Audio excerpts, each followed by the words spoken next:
Everyone, welcome to my bar. This is Ashwani ma'am. So guys, आज के session में हम लोग स्टार्ट करने वाले हैं आपका मिनरल एंड न्यूट्रिशन चैप्टर, जो कि आप लोगों को पता है। मैंने आप लोगों को बोला था मुझे खुद से चैप्टर करना, बिकॉज बहुत ज़्यादा थियोटिकल टाइप से चैप्टर है। लाइक, चलो अब हम स्टार्ट करते हैं मिनरल न्यूट्रिशन। अब मिनरल न्यूट्रिशन चैप्टर को पढ़ने से पहले ना बच्चा आप लोगों को थोड़ी सी चीज़ें ना ट्रांसपोर्ट इन प्लांट्स की रिकैप में करा देती हूँ। एज आप लोगों को पता है, ट्रांसपोर्ट इन प्लांट्स में हम लोगों ने वाटर का ट्रांसपोर्ट कराया था with the help of xylem की हेल्प से वाटर को ट्रांसपोर्ट करा रहे थे। अब मैंने वहां पे एक चीज आप लोगों को बताया था, वाटर जो फ्लो करता है, फ्लो का प्रिंसिपल क्या था? उसका प्रिंसिपल था मास फ्लो या फिर बल्क फ्लो, कि वाटर के साथ बहुत सारी सब्सटेंसेस भी ऐड ऑन होके फ्लो करता है।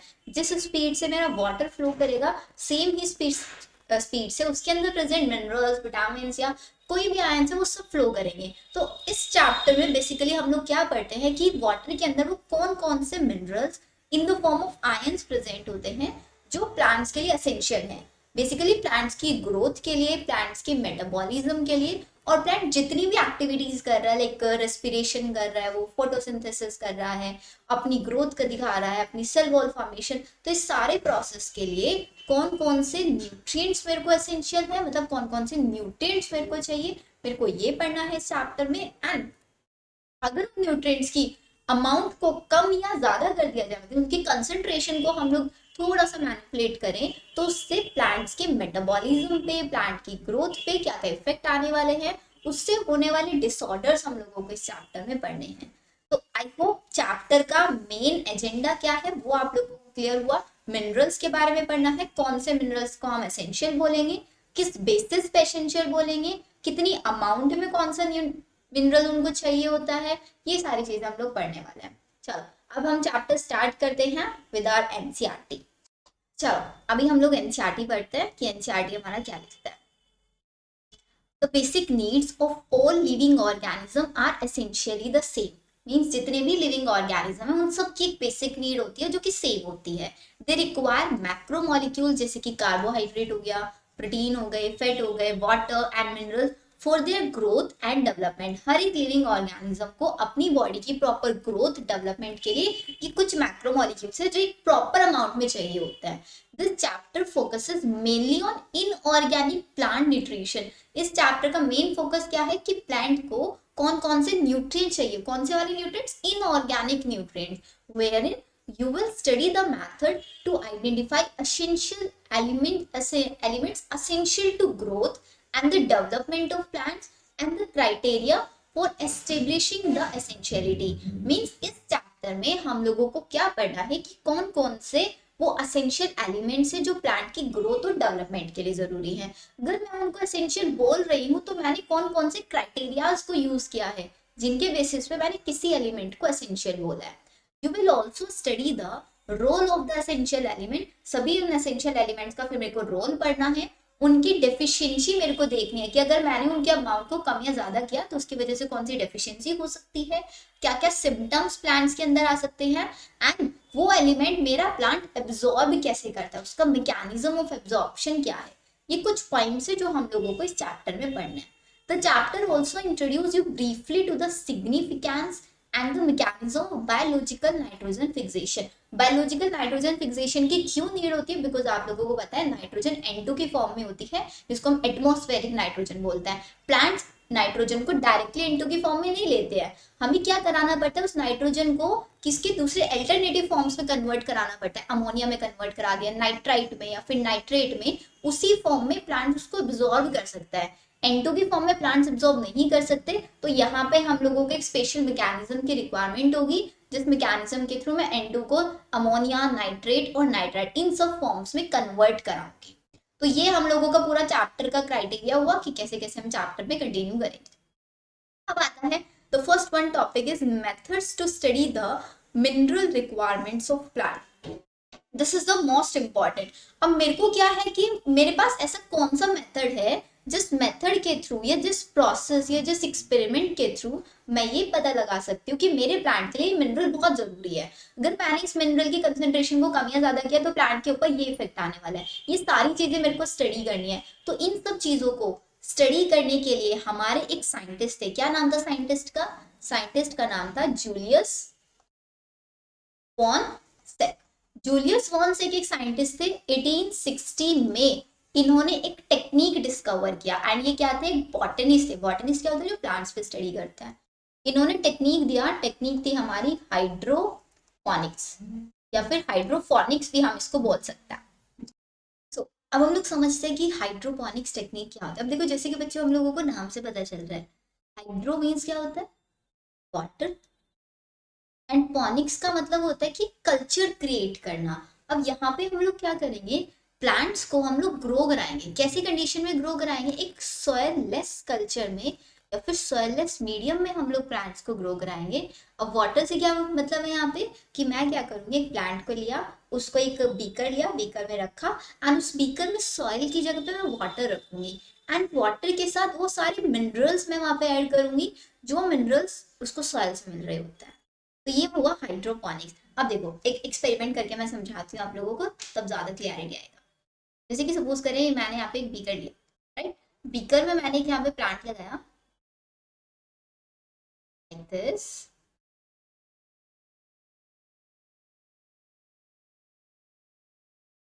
ये इसकी रूट्स हो गई, एंड मैंने यहाँ पे क्या लगाया, एक न्यूट्रिएंट मीडियम के लिए एक टेस्ट ट्यूब टाइप से लगा दिया ऐसे, जहां से मैं ऊपर से न्यूट्रिएंट्स ऐड कर रही हूँ। तो यहाँ पे लिख दो न्यूट्रिएंट,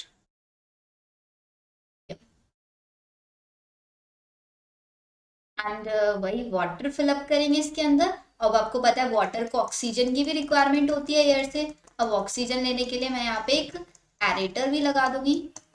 यहाँ पे मैंने लगा दिया एक ये एरेटर, जो यहाँ पे क्या ट्रांसफर करेगा, एयर ट्रांसफर करेगा।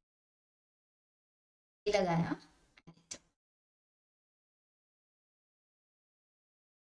और ऑक्सीजन ट्रांसफर। अब सिंपल, एकदम बहुत सिंपल सी लैंग्वेज में हम लोगों को समझना है। अब मैंने क्या किया, यहाँ पे बहुत सारे न्यूट्रिएंट्स ऐड कर रही हूँ। सपोज करो मैंने पहला न्यूट्रिएंट कौन सा ऐड किया, यहाँ पे क्लोरीन ऐड कर दिया। अब क्लोरीन को मैंने एक प्रॉपर अमाउंट में ऐड किया, और मैंने 2 दिन तक सपोज करो क्लोरीन को मैं ऐड करती जाऊँ। थर्ड डे पे आके मैंने क्या किया, क्लोरीन को ऐड करना बंद कर दिया, यहाँ पे क्लोरीन को ऐड नहीं किया। अब मैं क्या चेक करूंगी कि थर्ड डे पे जब मैंने यहाँ पे क्लोरीन ऐड करना फिनिश किया है, ऐड नहीं किया, उसकी वजह से मेरे प्लांट की ग्रोथ में, प्लांट के मेटाबॉलिज्म में क्या क्या इफेक्ट्स आने वाले हैं, वो मैं यहाँ पे स्टडी करूंगी। सेम बाकी दूसरे एलिमेंट्स के लिए भी, लाइक मैंने मैग्नीशियम लिया, मैग्नीशियम मैं यहाँ पे ऐड कर रही हूँ, 2 दिन तक ऐड किया, थर्ड डे पे आके मैंने उसकी अमाउंट को कम कर दिया। अमाउंट बहुत ज्यादा करके भी मैं यहाँ पे देख सकती हूँ, या बिल्कुल डिक्रीज करके भी देख सकती हूँ, या बिल्कुल रिमूव करके भी मैं यहाँ पे देख सकती हूँ कि मेरे प्लांट के अंदर क्या क्या इफेक्ट्स आ रहे हैं, क्या क्या उसके अंदर डेफिशिएंसी है, क्या क्या सिम्टम्स मेरे को यहाँ पे देखने के लिए मिल रहे हैं। इसी वे में अब देखो, इसको हम नेचुरल सॉइल में नहीं कर सकते हैं, बिकॉज सॉइल के अंदर सारे मिनरल्स ऐड हैं, हम वहां से कोई मिनरल सॉइल के अंदर से हटा नहीं सकते हैं, लेकिन यहाँ पे मैं हटा सकती हूँ मिनरल्स। ये चीज आपको इंपॉर्टेंटली याद रखना है। हाइड्रोपोनिक्स टेक्निक क्या है, टेक्निक देखो समझो, this technique of growing plant, plant को ग्रो कराना एक न्यूट्रिएंट सोल्यूशन में is known as hydroponic. Since then a number of improvised methods have been employed, बहुत सारे यहाँ पे मेथड्स लगाए गए to try and determine the mineral nutrient essential for plant. इस चीज को चेक करने के लिए कि प्लांट्स के लिए कौन से मिनरल्स, कौन से न्यूट्रिएंट एसेंशियल हैं और कौन से एसेंशियल नहीं है।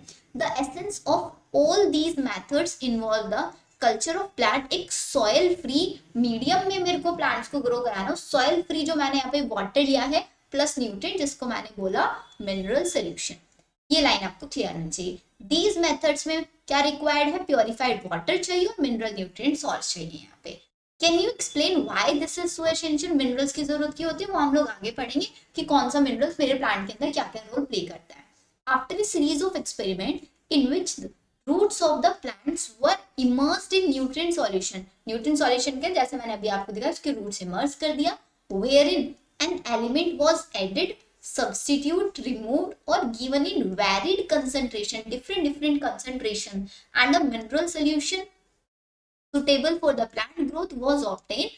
By this method essential elements को हमने आइडेंटिफाई किया, उनके डेफिशिएंसी सिम्टम्स भी डिस्कवर किए गए। Hydroponics have been successfully employed as a technique for commercial production of vegetables. यहाँ पे इंपॉर्टेंट एनसीईआरटी के साइड में लिखो कि यहाँ पे कॉमर्शियल प्रोडक्शन किस किस का कराया गया। सबसे पहले कॉमर्शियल प्रोडक्शन कराया गया है टोमेटो का, सीडलेस क्यूकम्बर का एंड लेट्यूस का। ये आपको याद रखना है। हाइड्रोपोनिक्स टेक्निक के थ्रू इन सब प्लांट्स का, इन सब क्रॉप्स का हमने कॉमर्शियल प्रोडक्शन किया। It must be emphasise that nutrient solution must be adequately aerated to obtain the optimum growth. के लिए न्यूट्रिएंट सॉल्यूशन को प्रॉपर एयर भी मेरे को देनी पड़ेगी। What would happen if solution were poorly aerated? अगर हमने उसको प्रॉपर अमाउंट में एयर, मतलब अब हम क्या करें, टाइम पे वहां पे एयर की सप्लाई को स्टॉप करके देखेंगे कि प्लांट के अंदर क्या डिफिशियंसी आ रही है या फिर क्या उसके अंदर डिसऑर्डर आ रहे हैं। डायग्रामेटिक व्यू आप लोगों को दिया हुआ है हाइड्रोपोनिक्स का। ये देखो यहाँ पे, ये हमारे एक बीकर है, बीकर में हमने प्लांट लगाया, प्लांट को कॉटन क्यों लगाया, ताकि प्लांट एक ही जगह पे स्टिक रहे। ऊपर से मैंने यहाँ पे फनल लगा दिया है जिसमें मैं वाटर और न्यूट्रिएंट्स ऐड कर रही हूँ, एरेटिंग ट्यूब जिससे इसको ऑक्सीजन मिल रहा है। ये मेरा न्यूट्रिएंट सॉल्यूशन। बस सिंपल सा डायग्राम है हमारे पास हाइड्रोपोनिक्स का। अब नेक्स्ट आता है एसेंशियल मिनरल एलिमेंट्स, कि मेरे पास कौन कौन से एलिमेंट्स प्रेजेंट है और उनमें से कौन से एसेंशियल है, कौन से एसेंशियल नहीं है। इनका फिर हम लोग क्राइटेरिया भी यहाँ पे पढ़ेंगे कि कौन कौन से क्राइटेरियाज के बेसिस पे मैं बोल सकती हूँ कि ये एसेंशियल है, ये एसेंशियल नहीं है। ये चीज याद रखनी है। अब पढ़ते हैं इसको।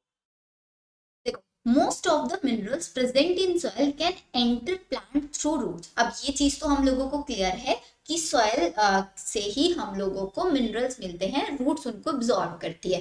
पहले मिनरल्स एब्जॉर्ब करेंगे तभी तो वाटर फ्लो करेगा, वाटर पोटेंशियल डिक्रीज हो जाएगा। In fact more than 60 elements, more than 60 element like 105, मतलब टोटल 105 एलिमेंट्स हमारे पास डिस्कवर्ड हुए so far are found in different plant. इन प्लांट्स के अंदर इन 105 में से 60 से ज्यादा, मतलब अराउंड 65 के आसपास एलिमेंट्स पाए जाते हैं। Some plant species accumulate selenium, some other gold, while some plants growing near nuclear test sites taken up radio active strontium. मतलब कुछ प्लांट स्पीसीज के पास सेलेनियम होता है तो किसी के पास गोल्ड है, किसी के पास रेडियो एक्टिव स्ट्रॉन्शियम है।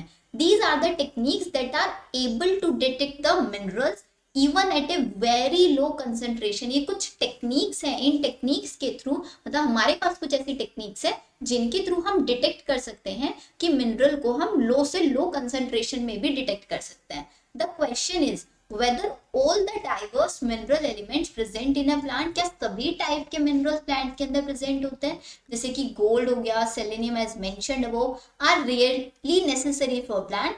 How do we decide what is the essential for plants and what is not.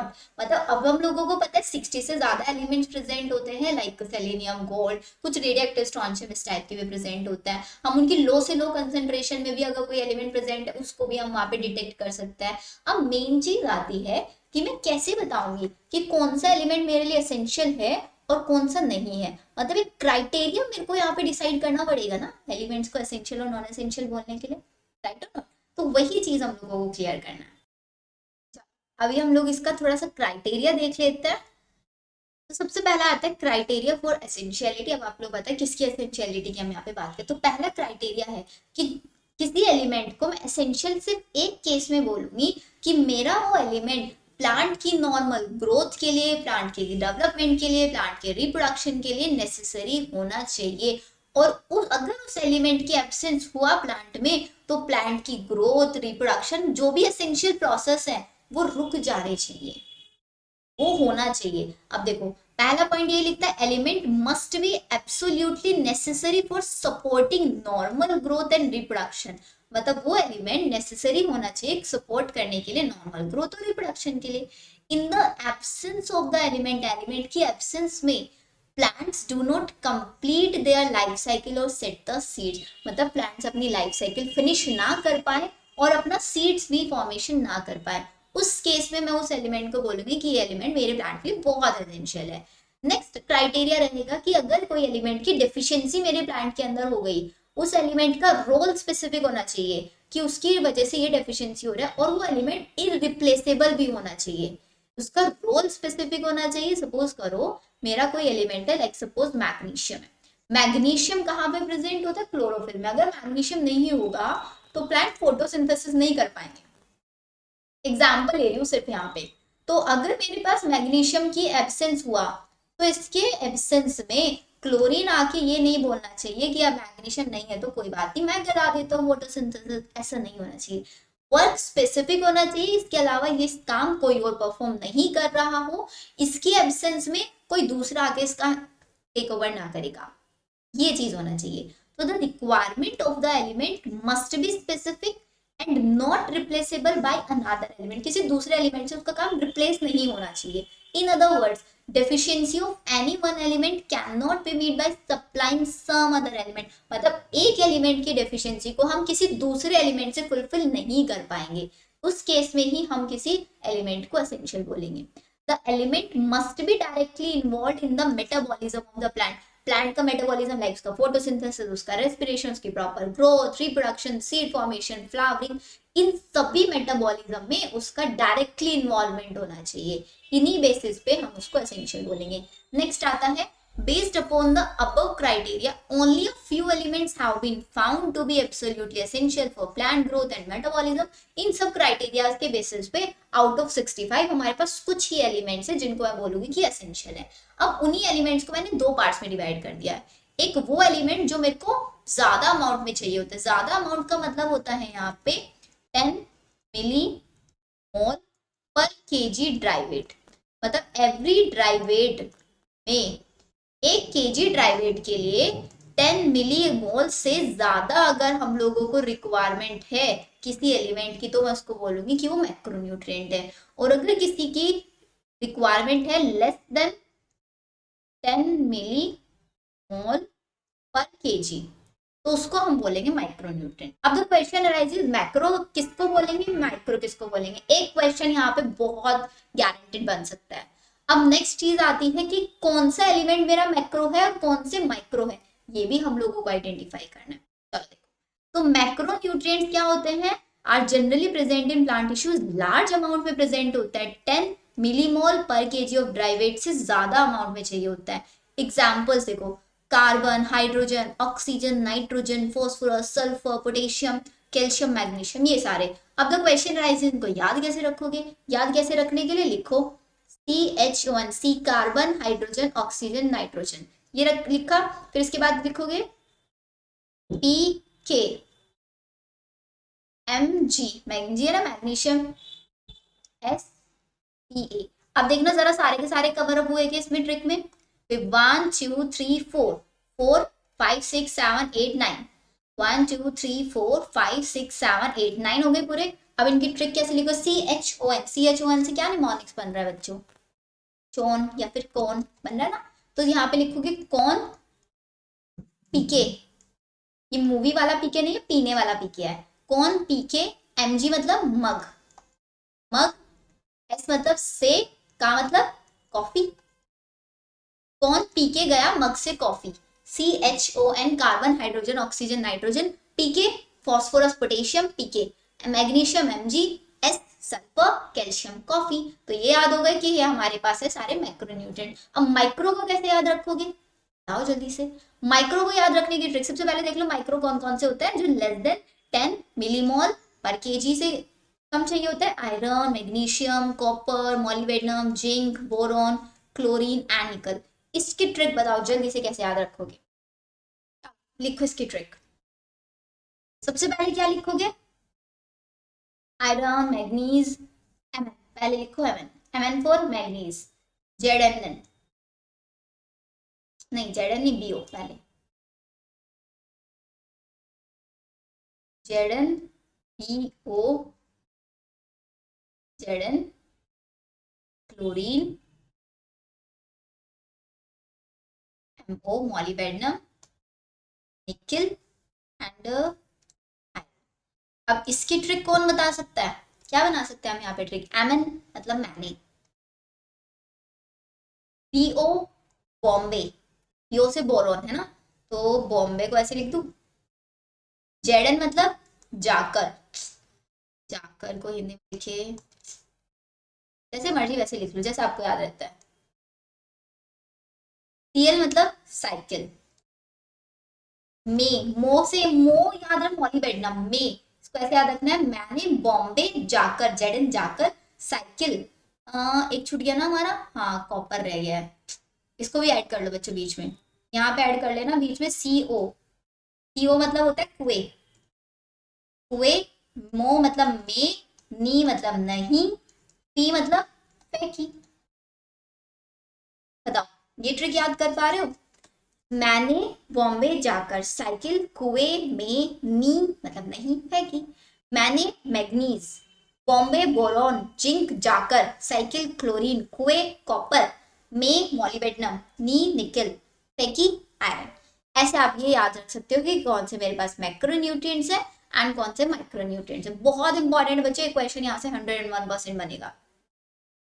फिर इसके बाद आता है essential elements can be grouped into 4 broad categories on the basis of their diverse function। मतलब इन्हीं essential elements को मैं आगे 4 डिफरेंट कैटेगरीज में डिवाइड कर सकती हूँ on the basis of their function. जैसे कि सबसे पहले क्राइटेरिया क्या है? essential elements and components of biomolecules and hence structural element of the cell। अब क्वेश्चन आएगा कि कौन से एलिमेंट को स्ट्रक्चर एलिमेंट, मतलब सेल की स्ट्रक्चर बनाने में कौन कौन से एलिमेंट हेल्प करते हैं। तो कौन से हेल्प करते हैं, वो कौन से तो लिखोगे आप, CHON, carbon, hydrogen, oxygen, nitrogen. पहला क्राइटेरिया स्ट्रक्चर बनाने में सेल का जो बायोमोलिक्यूल्स या जो एलिमेंट्स हेल्प करते हैं वो है कौन? Essential elements that R component of energy related chemical compounds. मतलब प्लांट्स एनर्जी किस फॉर्म में लेता है? ऑब्वियसली एटीपी की फॉर्म में लेता है और क्लोरोफिल उसको ट्रैप करता है सनलाइट को। तो क्लोरोफिल के सेंटर में क्या होता है? क्लोरोफिल के सेंटर में होता है मैग्नीशियम। एनर्जी किस फॉर्म में लेता है? एटीपी। एटीपी में क्या आता है मेरे पास? फास्फोरस आता है। तो ये दोनों मैग्नीशियम और फास्फोरस हमारे वो एलिमेंट्स हो गए एनर्जी रिलेटेड, यहां से भी क्वेश्चन आता है। Next, essential elements that activate और इनहिबिट एंजाइम। वो एलिमेंट जो किसी एंजाइम को एक्टिवेट और इनहिबिट कर सकते हैं। जैसे कि सबसे पहला एग्जांपल है मेरे पास मैग्नीशियम। यहाँ पे मैग्नीशियम क्या होता है, जो कि हम लोगों ने फोटोसिंथेसिस हायर प्लांट में पढ़ा है ना बच्चों, रुबिस्को एंजाइम। इस रुबिस्को एंजाइम को एक्टिवेट करने का काम करता है। और एक और हमने एंजाइम पढ़ा था पेप्केज। इन दोनों एंजाइम्स को एक्टिवेट करने के लिए मैग्नीशियम की रिक्वायरमेंट होती है। वो तो which are critical enzyme in photosynthetic carbon fixation, जो हम लोग पढ़ चुके हैं। तो मैग्नीशियम बहुत जरूरी है यहाँ पे। नेक्स्ट एंजाइम है मेरे पास जिंक। जिंक की जरूरत क्या होती है? अल्कोहल डिहाइड्रोजिनेज की को एक्टिवेट करने में हेल्प करते हैं ये।